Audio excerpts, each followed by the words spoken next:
நோடி ஆரோக்கியத்தின் அடையாளம். Respected Dr. Kirti Singh, former Vice Chancellor and Chairman of Agriculture Selection Recruitment Board, Professor Dr. P.I. Peter, Chairman, World Wellness Open University, Dr. Geethanjan Mendes, Chairman, Open International University for Complementary Medicines, Colombo, Sri Lanka, Sports Minister of Sri Lanka, Mr. Honorable Thru Bandule Basnayaka, Dr. N. Murugesh, Vice Chancellor, World Wellness Open University, Dr. H.P. Singh, Dr. P.M. Ekte, Dr. S. Kannayan, Chairman, Biodiversity Authority, dignitaries, ladies and gentlemen. I am indeed very happy to be present here among you for this first World Congress of Integrated Medicine being hosted by the World Wellness Open University of Chennai in collaboration with the Medicines Alternative of Colombo, Sri Lanka. At the outset, I would like to congratulate the organizers of this World Congress for making efforts to bring together the experts from across the globe to India for this significant occasion. I would like to extend a hearty welcome to all the foreign delegates to this wonderful country of oldest tradition in the world on traditional medical system. I sincerely hope that you will take home some very useful experience and fond memories of this country. There is an old saying that if health is lost, everything is lost. I strongly feel that this old saying is more relevant in today's life, where despite a lot of material gains, good health remains a limiting factor to overall happiness of people. It is not because there is any less consciousness about good health in today's younger generation, but because we find many new kind of diseases cropping up every now and then. There are so many diseases which were unheard of in the past that are now attaining epidemic proportions. What is most disturbing is that there are hardly any definite cure for these new diseases. As a result, the people who have otherwise attained high degree of success in their lives feel helpless against such ailments.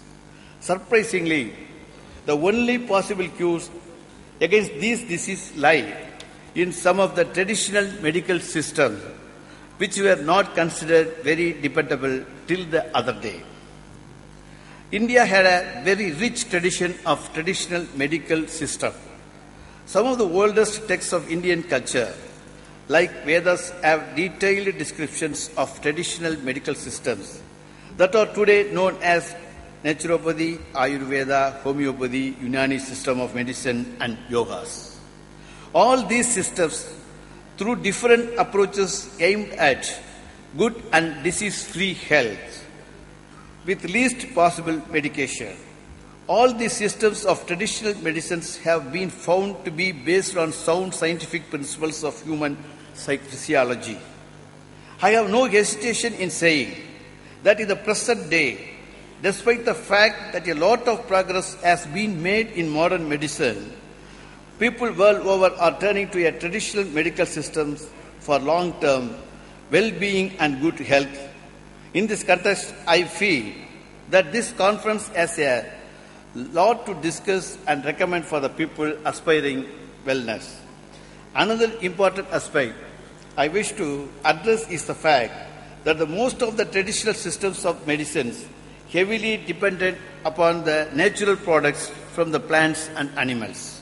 In this regard, I am very proud to say that India, with extremely rich biodiversity, played a very crucial role in giving the whole world a wide range of natural products that were later identified as active agents in various medical systems. You may be aware that India is one of the 12 mega-diversity countries in the world.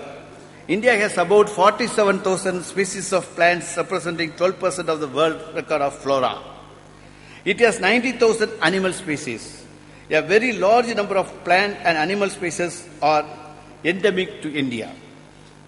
What is more important, that despite immense biotic pressures, we have been able to conserve out of biodiversity for the overall well-being of the world community. For a country that has second largest human population and the largest cattle population in the world, thriving on less than 2.5% of the geographical area, conservation of biodiversity has been a monumental task.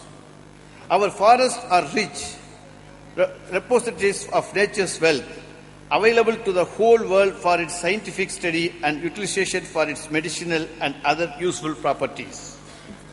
Friends, in today's mad race for quick economic growth, many countries have sacrificed their natural wealth for short-term gains. It is indeed a matter of great privilege for us that we have conserved our natural resources to serve the interests of the world community.